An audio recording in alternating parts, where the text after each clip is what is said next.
The morning of my mother's funeral didn't feel real. The world was gray, like it had decided to mourn with me. My heels crunched on the gravel of the cemetery as I stepped out of the car, dressed in black, hands trembling. My heart ached so deeply I could barely breathe. But I wasn't prepared for what waited beyond the grief. Please subscribe to our channel and tell us in comments from where are you watching this video. As I walked toward the casket, I saw my dad, stone-faced, standing stiff like a soldier, not a grieving husband. My aunts were whispering, avoiding my gaze. My older brother Daniel didn't even look up. I assumed it was grief, but it was something else, something colder. Mom had been battling cancer for 2 years. I was her caregiver. I dropped out of med school to be with her, moved back home, and gave up everything. I bathed her, fed her, held her hand through every chemo cycle. I was there when the doctors gave up. I was there when she begged me to stay with her that last night. But I stepped out that one night, just for an hour. My friend Mia had begged me to come have coffee. "You need air," she said. When I returned, Mom was gone. The hospice nurse said it was peaceful. But my dad never forgave me for it, and I didn't know how deep his hatred had festered. At the funeral, when the pastor asked if anyone wanted to say a few words, I stepped forward. My legs wobbled as I stood by the casket. I wanted to tell the world what she meant to me, how she wasn't just my mother, but my anchor. I opened my mouth, but the moment I said, "She was my best friend," my father rushed forward and slapped me, in front of everyone. The sound echoed. My face stung, my heart shattered. "She died because of you," he screamed, voice hoarse with rage. "You left her when she needed you most." Gasps filled the air. My uncle tried to pull him back. I stood frozen, trembling. My eyes met Daniel's. He didn't move, didn't defend me, didn't even flinch. I stepped away from the casket, humiliated, cheeks burning hotter than the summer sun. My father collapsed against the side of the casket, sobbing loudly now, but it wasn't grief. It was blame, pure, venomous blame. I ran. Behind the church, past the tombstones, my black heels sank into the wet grass. I sank onto a bench near the willow tree Mom used to love. My sobs were silent. My soul was bleeding. But then I remembered her words from just a week before she died. "Don't let them erase you when I'm gone." She knew. She knew what they would do. That night, I didn't sleep. I stared at the ceiling of my childhood bedroom, the one I hadn't planned on returning to. I could still smell her perfume on the sheets. The walls whispered memories, but also truths I had ignored for too long. My dad never wanted a daughter. Daniel was the golden child. I was just the caretaker, the invisible one, the burden, and now, the scapegoat. But I wasn't going to stay invisible anymore. The next morning, while they were still sleeping off the drama, I went to Mom's study, her private space. I opened her old oak drawer with the brass key she once gave me in secret. Inside were letters, dozens of them, all addressed to me. She'd written them over the past year. And at the bottom, her will, an unsigned draft, but with instructions.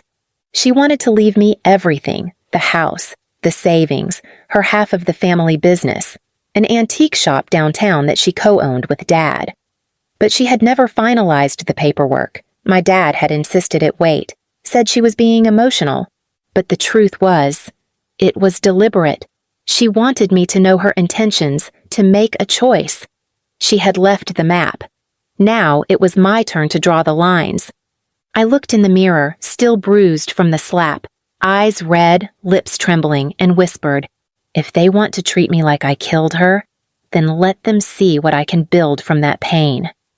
I had a plan, and this time, I wasn't asking permission. I didn't return to the house after that, not for dinner, not to sleep, not even to collect the rest of my things. I called Mia and asked if I could crash at her place. No questions, no pity, just a place where the air didn't choke me. She handed me a blanket and said, "Stay as long as you need." But I didn't come here to rest. I came to reset. In the next few days, I went through every document my mother left behind. The unsigned will, her journal entries, even legal letters she never mailed. I made copies, scanned everything, and visited a probate lawyer.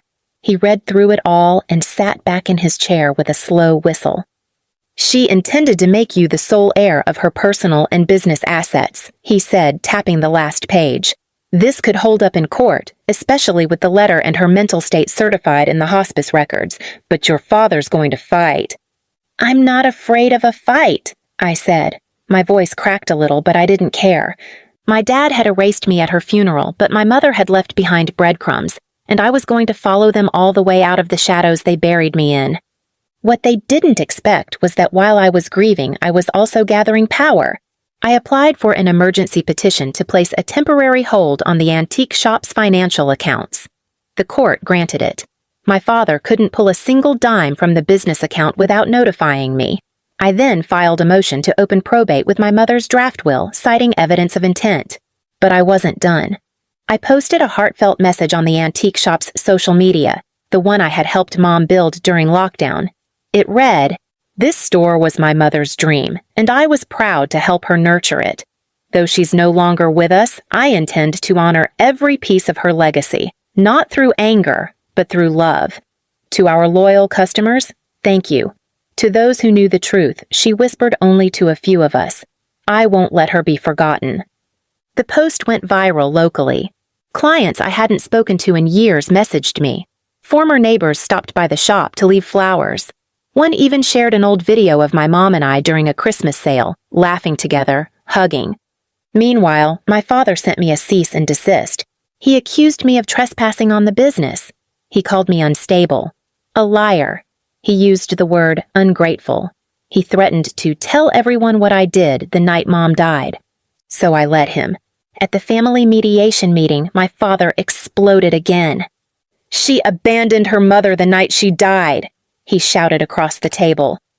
The lawyer, calmly flipping through the medical records I'd provided, said, "Actually, the nurse's notes clearly state the patient was resting comfortably and passed in her sleep. She received morphine and was in no visible distress." My father went silent. But Daniel, my brother, the one who hadn't even said a word at the funeral, decided it was his turn to speak. "She was never there for Mom until the end," he sneered. "She played caretaker for attention. We all know it." That's when I pulled out the journal. My mother's handwriting filled the pages. Detailed notes about every medication dose I gave, every bath I helped with, every night I sat beside her while they were too busy. She wrote about how proud she was of me, how she feared what would happen after she was gone. And the last entry? "They love her only when she's silent. But silence is not her gift. She is meant to roar."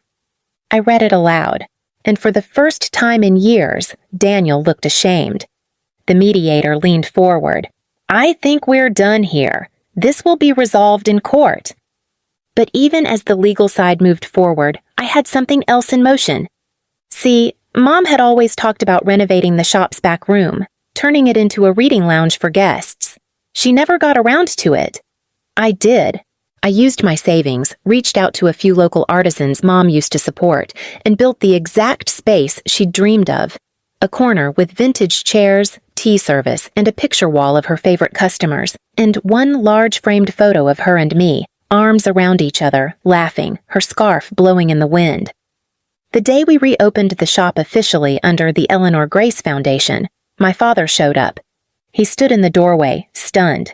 He looked at the photo, then at the crowd, then at me. He stepped forward and said, "You have no right." And that's when the county officer serving papers stepped up behind him. "You've just been notified. Effective immediately, Ms. Grace has been named the rightful executor and majority shareholder of this business. You are hereby ordered to vacate the premises." He didn't even argue, just stared at me like I was a stranger. But I wasn't the stranger. I was just the daughter they had tried to erase. I had come back not as the girl begging for space at a funeral, but as the woman who built something stronger from her grief. And I wasn't done yet. I thought watching my father walk out of that antique store, humiliated, defeated, would bring peace. It didn't, because grief doesn't care about victories. It waits. It aches in quiet rooms, It curls up beside you when the guests leave and the applause dies down. And every time I opened that shop door in the morning, for a split second, I expected to see her, my mother, behind the counter with her usual chipped mug and that half smile that said, "Let's make today count." But she wasn't there. And the silence screamed. I poured myself into the shop. I restored the stained glass windows she always said she'd fix. I reopened her favorite supplier contracts. I hosted free workshops for young collectors, just like she dreamed of. I even brought back her old loyalty card system and mailed one to every former customer. The response was overwhelming. People came in and said, "Your mother would be so proud." But that's when the letters started arriving. Not from strangers, from debt collectors. Apparently, my father had been siphoning funds from the business account for months before my mom passed, taking out loans against the building, pawning antique items for cash, even selling a valuable French armoire that was meant for me. I dug deeper and discovered he'd forged her signature on 2 bank authorizations. My mother had been dying and he was preparing for a future without her, but not one with me in it. I brought the documents to my lawyer. She stared at them for a long time and said, "You could press criminal charges. Fraud, embezzlement." I wanted to say yes. I wanted revenge to look like a courtroom, like a sentence, like a mugshot. But then something happened that twisted everything. One morning, as I was arranging tulips near the entrance, her favorite flowers, an elderly woman walked in. She looked nervous. I offered her tea and she finally said, "I knew your mother. We used to volunteer together. I was with her at hospice that last afternoon." I froze. She opened her purse and pulled out a folded piece of paper, a letter, written in my mother's handwriting. "If you're reading this, it means I didn't get to say this in person. I need you to know something. I saw what your father did. I knew, and I didn't stop it because I was too tired, but I never blamed you for what happened to me. I'm sorry he made you believe that. I'm sorry I wasn't stronger at the end, but if you ever feel lost, know this. I chose you, not them. You, always you." I collapsed in the chair and sobbed. All the doubt, all the buried guilt, it melted away in that moment. She knew, and she loved me still. Even in her final breath, she was protecting me. The old woman gently placed a tiny blue box in my hand. She asked me to give this to you when the time was right. Inside was my mother's antique ring, the one she wore every single day and swore she'd never take off. It was engraved inside. "To the daughter who saved me." That night, I walked into my father's apartment. I had access to his rental history now that probate was finalized, and found him sitting alone, disheveled. A man who had spent his whole life thinking he was too important to fall. He looked up at me and laughed bitterly. "Come to gloat." I sat down, calm, unshaken. "Number I came to return something," I said, placing a copy of the letter on the table. He read it in silence, then threw it down like it burned him. "She never forgave me." "No," I said, voice steady, "but I did, and that's what makes me stronger than you'll ever be." He didn't cry. He didn't beg. He just sat there, a hollow man whose pride had eaten his family alive. I stood up and turned to leave, but before I walked out, I said, "You blamed me for her death to distract from the fact that she died watching you lie, cheat, and destroy everything she loved. That shame is yours to carry, not mine." And I left without looking back. In the months that followed, I turned the store into something even bigger. I started a foundation in my mother's name for young women estranged from their families, funding therapy and legal aid for daughters who were blamed, silenced, erased. I started speaking at events, quietly at first, then louder. I told my story, not to ruin my father's name, but to reclaim my own. 1 year to the day after her funeral, I stood in the center of the shop during a charity gala. The chandelier shimmered overhead, and the new sign gleamed in the window. Eleanor's legacy, from dust to light. And as I looked around the room, at the women, at the warmth, at the life, I smiled for the first time in a long while. Not because I'd won, but because I had survived. I had risen. And this time, no one could take that from me. Please subscribe to our channel and tell us in comments from where are you watching this video.